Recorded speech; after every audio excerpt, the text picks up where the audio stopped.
Hello friends, welcome back to my channel. मैं हूं आपकी फ्रेंड वर्षा। फ्रेंड्स, आज की इस वीडियो में हम तो बेसिक क्वेश्चन से दोनों में ही आपके हेल्प करेंगे। स्टार्ट करते हैं वीडियो को। वीडियो पसंद आए तो वीडियो को लाइक कीजिए, फ्रेंड्स या शेयर कीजिए, और किसी भी तरह की कोई क्वेरी हो तो प्लीज जरूर बताइएगा। स्टार्ट करते हैं। फर्स्ट है हमारा सीक्रेट रिजर्व में रिजल्ट इन बाय। अब जो सीक्रेट रिजर्व्स होते हैं वो हमारे किससे बनाए जाते हैं? Creating journal reserve, providing excessive depreciation, over valuing of stock, या फिर अंडर वैल्यूएशन ऑफ लायबिलिटीज। तो ऐसे कौन सा यहाँ पे पॉइंट है जिसके थ्रू हम सीक्रेट रिजर्व को अपने क्रिएट करते हैं, हमें ये बताना है। तो देखिए, अगर हम यहाँ पर बात करें सीक्रेट रिजर्व की, तो यहाँ पर जो इसका राइट आंसर होगा वो होगा ऑप्शन नंबर बी, जो कि है हमारा प्रोवाइडिंग एक्सेसिव डेप्रिसिएशन। जब हम एक्सेसिव डेप्रिसिएशन प्रोवाइड कर देते हैं तो वहां पर हमारा क्या होता है, सीक्रेट रिजर्व हमारा क्रिएट हो जाता है। ठीक है, तो यहाँ पे इसका ऑप्शन 2 राइट आंसर हो जाएगा। देखिए, सेकंड क्वेश्चन जो है, क्वेश्चन अगेन हमारा सेम है लेकिन यहाँ पे ऑप्शंस अलग हैं। तो क्या क्या ऑप्शंस हो सकते हैं आप ये भी देख सकते हैं। तो इससे आपको एक क्या होगा, एक आपकी अंडरस्टैंडिंग भी बनेगी कि सीक्रेट रिजर्व इसके थ्रू भी बनाया जा सकता है। सीक्रेट रिजर्व में रिजल्ट बाय। अब सीक्रेट रिजर्व जो है हम आपको इस ऑप्शंस के अकॉर्डिंग बताने हैं, जैसे कि premium on issue of share, यानी कि जो शेयर इश्यू करने पर जो प्रीमियम उसके साथ होता है उसके बेसिस पर, profit prior to incorporation, dividend equalisation reserve, या फिर reserve created and of profit on the sale of fixed, यानी कि जो भी आरक्षित और निर्धारित बिक्री पर जो लाभ होता है उससे। तो देखिए, यहाँ पे जो ऑप्शंस हैं, इन ऑप्शंस के अकॉर्डिंग जो हमारा आंसर होगा वो होगा ऑप्शन नंबर 3, क्योंकि डिविडेंड इक्वलाइजेशन रिजर्व जो है वो हमारा यहाँ पे पूंजीगत ना मानकर आयगत संचय माना गया है। और इसका मेन पर्पस क्या होता है, डिविडेंड इक्वलाइजेशन फंड का या रिजर्व का, इसका मेन पर्पस होता है बनाने का कि जो भी हमारी जो डिविडेंड है उसकी रेट को प्रॉपर बनाया जा सके। कभी कभी ऐसा होता है कि कंपनी को इनफ प्रॉफिट नहीं होता तो वो उस समय या उस साल अपने जो शेयर होल्डर्स हैं उनको कहाँ से डिविडेंड देगा। तो और अगर डिविडेंड नहीं देगा तो वहां पे जो इन्वेस्टर्स होंगे वो आगे से इन्वेस्ट नहीं करेंगे, या फिर एक नेगेटिव इमेज बन जाएगी कंपनी की उन इन्वेस्टर्स के माइंड में। तो अपना जो इम्प्रेशन है वो सही बनाए रखने के लिए, कंपनी की इमेज सही बनाए रखने के लिए डिविडेंड इक्वलाइजेशन रिजर्व बनाया जाता है, जिससे कि अगर किसी साल प्रॉफिट ना हो तो इस रिजर्व से वहां पर उनको डिविडेंड दिया जा सके। तो डिविडेंड इक्वलाइजेशन रिजर्व जो है वो हमारा सीक्रेट रिजर्व की तरह काम करता है। नेक्स्ट है, which of the following is a revenue expenditure. अब इसमें से रेवेन्यू एक्सपेंडिचर कौन सा है हमें ये बताना है। Repairs on purchase of second hand assets to put into working condition, यानी कि कोई भी ऐसी रिपेयरिंग कराना जिससे असेट्स जो है वो वर्किंग कंडीशन बनी रहे। प्रिलिमिनरी एक्सपेंसेस कराना, cost of issuing shares and debentures, या फिर legal expenses to defend a suit filed by the competitor. तो हमें बताना है इनमें से कौन सा हमारा रेवेन्यू एक्सपेंडिचर है। तो देखिए, अगर रेवेन्यू एक्सपेंडिचर की बात करें तो व्यवसाय को निरंतर चलाए रखने के लिए क्या करना पड़ता है, हमें आयगत व्यय करना पड़ता है। तो डी के अतिरिक्त अगर हम यहाँ पर बात करें तो बाकी सारे हमारे क्या हैं, हमारे पूंजीगत व्यय हैं। तो यहाँ पर ऑप्शन जो होगा वो हमारा ऑप्शन डी राइट आंसर हो जाएगा। ये option D, legal expenses to defend a suit filed by the competitor. Next question पे आते हैं। In double entry system of book keeping और ट्रांजेक्शन अफेक्ट्स। और डबल एंट्री सिस्टम जो है हमारा बुक कीपिंग का, उसमें ट्रांजेक्शन हमारे इफेक्ट करते हैं कैसे? एक अकाउंट में दो बार, दो अकाउंट्स में एक एक ही समय पर, one account in two ways, यानी कि एक अकाउंट में दो तरीकों से, या फिर two accounts in two ways each, यानी कि दो अकाउंट में दोनों तरीके से। ठीक है, तो यहाँ पर अगर हम डबल एंट्री सिस्टम भी बात करें तो सबसे पहले हमें ये पता होना चाहिए डबल एंट्री सिस्टम में ट्रांजेक्शन्स किस तरह से होते हैं। तो डबल एंट्री सिस्टम में हमारे जो ट्रांजेक्शन्स होते हैं वो हमारे दोनों साइड होते हैं, यानी कि डेबिट साइड भी और क्रेडिट साइड भी। तो यहाँ पर देखिए, जो हमारा राइट आंसर होगा वो यहाँ पे एक अकाउंट इन टू वेज, ये हमारा ऑप्शन यहाँ पे बिल्कुल करेक्ट होगा। तो ऑप्शन 3 यहाँ पे राइट आंसर है, क्योंकि एक अकाउंट में दो जगह एंट्री होती है किसी भी ट्रांजेक्शन की, एक होती है क्रेडिट साइड, एक होती है डेबिट साइड, इसलिए यहाँ पे ऑप्शन सी हमारा राइट आंसर हो जाएगा। नेक्स्ट क्वेश्चन पे आते हैं। देखिए, ये क्वेश्चन थोड़ा बड़ा है, ये पूरे यहाँ से क्वेश्चन है और ये हमारे ऑप्शंस थे। तो पहले हम क्वेश्चंस देख लेते हैं। Consider the following activities. अब देखिए यहाँ पे हमें एक्टिविटीज को हमें यहाँ पे सीरियल वाइज लगाना है। Summarising the performance of a business, यानी कि बिजनेस के परफॉर्मेंस को समराइज करना। एनालाइजिंग द बिजनेस ट्रांजेक्शंस, उनके बिजनेस ट्रांजेक्शंस को एनालाइज करना, इंटरप्रेट करना रिजल्ट या फिर रिकॉर्डिंग द ट्रांजेक्शंस। तो अकाउंटिंग साइकिल हमें यहाँ पे बताना है। तो देखिए यहाँ पर सबसे पहले क्या आएगा, यहाँ पे देखिए ऑप्शन नंबर आप देख लीजिए। ऑप्शन यहाँ पे सबसे पहले आएगा, सबसे पहले हम क्या करते हैं, लेन देनों का लेखन करते हैं, यानी कि हम क्या करेंगे, रिकॉर्डिंग करेंगे सबसे पहले। ठीक है, तो यहाँ पर हो गया हमारा 4। सबसे पहले हम रिकॉर्ड करते हैं, उसके बाद हम क्या करेंगे, उनका विश्लेषण करते हैं। विश्लेषण का मतलब यहाँ पर हमारा क्या हो गया, उसको एनालाइज करने से, तो हो गया हमारा 2। ये हो गया हमारा विश्लेषण करना। विश्लेषण करने के बाद हम क्या करते हैं, जो भी विश्लेषण करने के बाद हमें जो नेक्स्ट स्टेप आएगा वो होगा उसको समराइज करना। समराइज करेंगे यानी कि हम उनको एक शॉर्ट वे में, हम उन सारी चीजों को जो भी एनालाइज करने में निकल कर आया उसको हम शॉर्ट में उस पूरे चीज को लिखेंगे। तो ये हो गया हमारा 1। उसके बाद आएगा जो भी हमने समराइज किया, उसके बाद हम जो भी रिजल्ट निकला उसको इंटरप्रेट करेंगे, यानी कि अब उसको हम बताएंगे कि ये इस तरीके से निकला, यानी कि उसको एक वैलिडेट किसी एग्जाम्पल के थ्रू या फिर अपने रेशियोज के थ्रू उसको हम एक्सप्लेन करने की कोशिश करेंगे कि हाँ ये पूरी चीज थी जिसके थ्रू हमारा ये रिजल्ट निकल कर आया। तो यहाँ पर ऑप्शन फिर क्या आ जाएगा, 3। तो हमारा जो वो बनेगा यहाँ पे साइकिल, वो बनेगा 4 2 1 3 का। तो 4 2 1 3 यहाँ पे ऑप्शन 2 में है, तो ऑप्शन 2 यहाँ पे हमारा क्या हो जाएगा, राइट आंसर हो जाएगा। नेक्स्ट आते हैं, the user group of accounting information is. अब जो अकाउंटिंग इन्फॉर्मेशन है उसका यूजर ग्रुप क्या कहलाता है, owners of the business, managers of the business, potential investor of the business, यानी ऑफ द अबव। तो जो भी हमारा यूजर ग्रुप होता है अकाउंटिंग इन्फॉर्मेशन का, वो हमारा ओनर्स ऑफ बिजनेस भी होता है, मैनेजर ऑफ बिजनेस भी होता है, इन्वेस्टर भी हो सकता है। तो ये सारे ही यहाँ पर जो काम होते हैं ये इसके होते हैं, इसलिए ऑप्शन डी हमारा all of the above right answer हो जाएगा। नेक्स्ट क्वेश्चन पे आते हैं, the first accounting standard AS1 issued by the institute of chartered accountant of India is. अब जो हमारा अकाउंटिंग स्टैंडर्ड 1 है वो हमारा क्या बताता है, valuation of inventories, revenue recognition, change of financial position and disclosure of accounting policy. तो 1 जो हमें बताता है वो बताता है disclosure of accounting policies. Option 4 यहाँ पे हमारा राइट आंसर हो जाएगा। नेक्स्ट है, accounting in modern age is regarded as. अब जो अकाउंटिंग मॉडर्न एज में है वो हमारा क्या बताता है, तो देखिए हम डायरेक्ट इसके आंसर की बात करें तो ये हमें बताता है all of the above.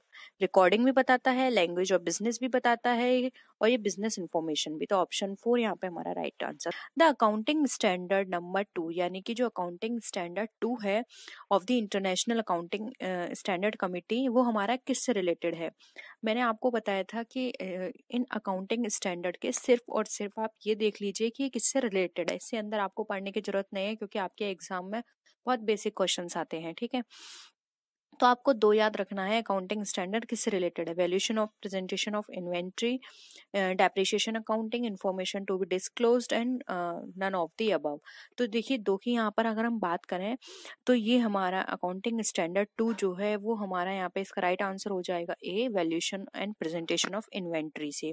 Depreciation की बात करें तो डेप्रिसिएशन हमारा अकाउंटिंग स्टैंडर्ड 6 से रिलेटेड है, एंड हमारा जो इंफॉर्मेशन टू बी डिस्क्लोज्ड है ये अकाउंटिंग स्टैंडर्ड 1 है। Disclosure of accounting policies, 2 inventory, 3 cash flow statement, 4 contingency event, 5 prior period, 6 depreciation. ठीक है, तो इस तरह से पूरे हैं 22 या 21 तक हैं।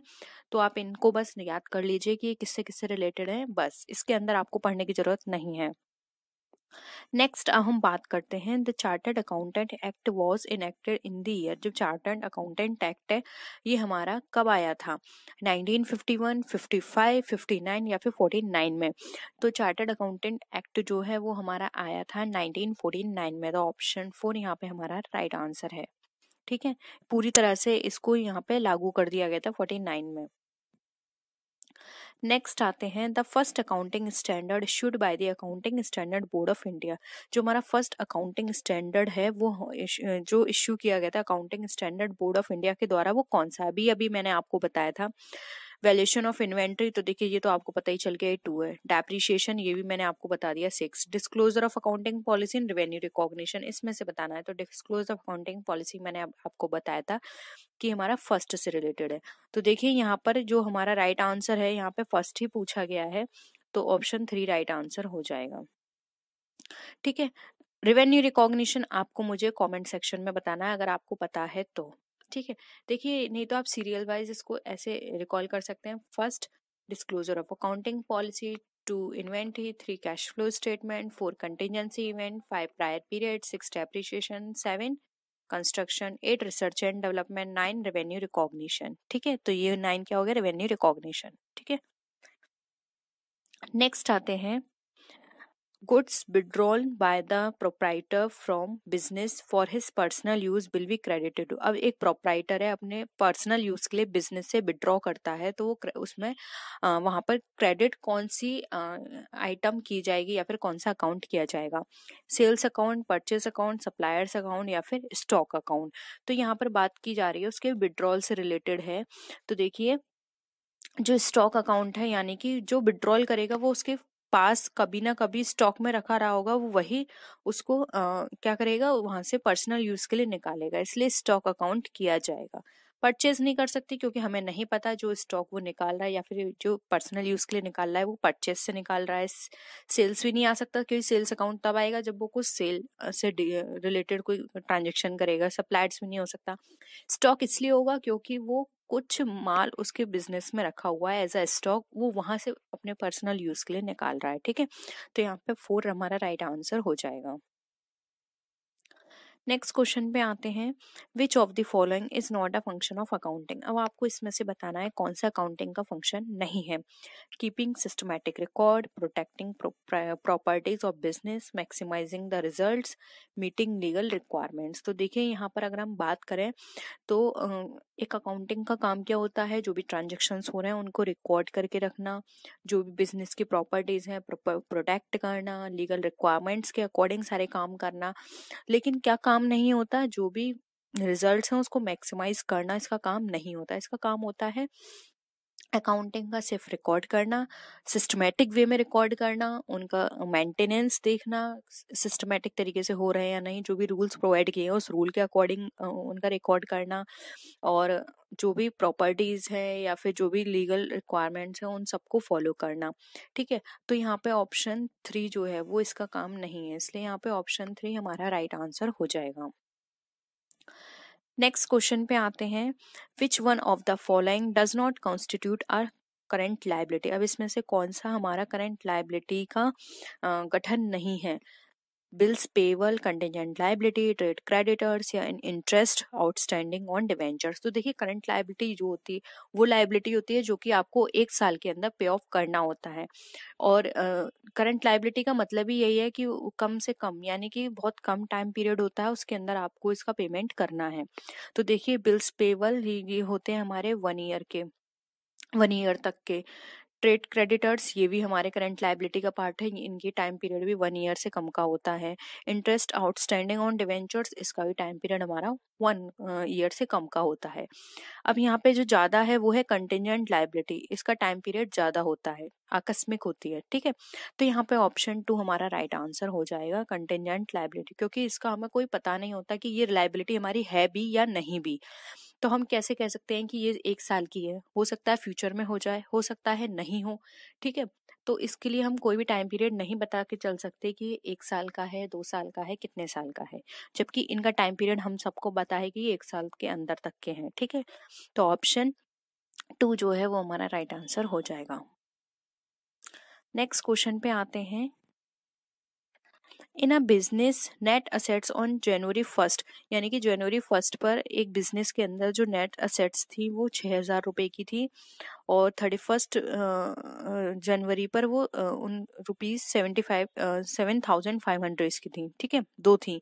If he the withdrawals of the owner during January are rupees 1,000, अब वो जनवरी के टाइम पीरियड के अंदर वो 1,000 रुपये निकाल लेता है अगर कोई उस कंपनी का ओनर, तो नेट इनकम जनवरी की क्या होगी, ठीक है। तो आप देखिए ऐसे निकाल के चलिए, 31 जैन को उसके पास कितनी संपत्ति थी, 7,500, कितनी एसेट थी, 7,500 की, उसने विड्रॉल किए 1,000, तो विड्रॉल हमेशा ऐड होते हैं, तो 1,000 आपने ऐड कर दिए, कितने हो गए ये हमारे 8,500 हो गए, ठीक है। अब यहाँ पर ये क्या बोल रहा है, और 1 जनवरी को उसकी कितनी थी असेट्स जो थी, यानी कि जो ओपनिंग थी वो थी हमारी 6,000 रुपए की, तो इसको आपको माइनस करना पड़ेगा। अब 6,000 आप इसमें से माइनस कर दीजिए तो आपको कितना बचा, 2,500। तो ये 2,500 जो है जनवरी माह की जो है वो शुद्ध आय होगी, क्योंकि 6,000 तो पहले का ऐड था तो हमें माइनस करना पड़ा, और 1,000 उसने निकाल लिया, निकाला किस में से, इसी में से निकाला होगा, इसलिए वो 1,000 ऐड करा है। लास्ट रिमेनिंग जो बचे 2,500 उसकी नेट इनकम है। तो यहाँ पे ऑप्शन 2 जो है वो हमारा राइट आंसर हो जाएगा।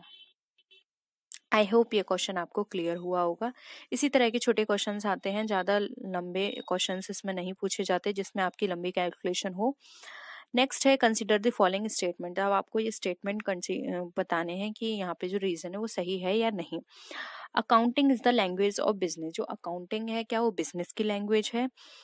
रीजन है accounting provides all information needed bye a businessman, यानी कि अकाउंटिंग जो है वो सारी इन्फॉर्मेशन प्रोवाइड करता है जो कि एक बिजनेसमैन को चाहिए होती है। तो देखिए अकाउंटिंग प्रोवाइड कर रहा है, यानी कि वो उसकी लैंग्वेज है, तभी तो वो उसको प्रोवाइड कर रहा है सारी इन्फॉर्मेशन। तो यानी कि जो असर्शन है उसके अकॉर्डिंग रीजन जो है वो बिल्कुल हमारा करेक्ट है। अब आप ऑप्शंस देख लीजिए, both A and R are true. R is the correct explanation of A. Both A and R are true and R is the correct explanation of A. A is true but R is false and A is false but R is true। अब इसमें से आपको बताना है कौन सा आपका right answer हो जाएगा। तो मैंने आपको क्या बताया कि अकाउंटिंग जो है वो बिजनेस के लैंग्वेज होती है, ये बिल्कुल सही है, क्योंकि वो लैंग्वेज है तभी तो उस लैंग्वेज के थ्रू वो बता रहा है एक बिजनेसमैन को कि उसको क्या क्या चाहिए या फिर कौन कौन सी उसको इन्फॉर्मेशन चाहिए, वो उसको इन्फॉर्मेशन प्रोवाइड कर रहा है। इसलिए जो असर्शन है उसके अकॉर्डिंग जो रीजन दिया होगा वो बिल्कुल सही है, इसलिए यहाँ पे ऑप्शन 1 जो है वो हमारा राइट आंसर हो जाएगा। नेक्स्ट आते हैं। तो फ्रेंड्स आज के लिए इतना ही क्वेश्चंस थे। आई होप ये सारे क्वेश्चंस आपको क्लियर हुए होंगे। किसी भी तरह का आपको कोई डाउट हो फिर भी तो आप कमेंट सेक्शन में पूछ सकते हैं, और कोई और टॉपिक है या फिर आप चाहते हैं किसी पर्टिकुलर टॉपिक पे हम डिस्कशन करें एज अ थ्योरी, तो आप उसे भी नीचे कमेंट सेक्शन में लिख सकते हैं। आई होप आपको वीडियो पसंद आया होगा। अपने फ्रेंड्स के इस वीडियो को जरूर शेयर कीजिएगा, लाइक कीजिएगा, और अभी तक चैनल को सब्सक्राइब नहीं किया तो प्लीज़ चैनल को जरूर सब्सक्राइब कीजिएगा, जिससे कि आपको फ्यूचर में जो भी हम क्लासेस करें उन सब क्लासेस आपको इजीली मिल जाएं। तो नेक्स्ट वीडियो में फिर मिलते हैं हम आपसे और भी अच्छी वीडियोस के साथ। तब तक के लिए टेक केयर, बाय बाय।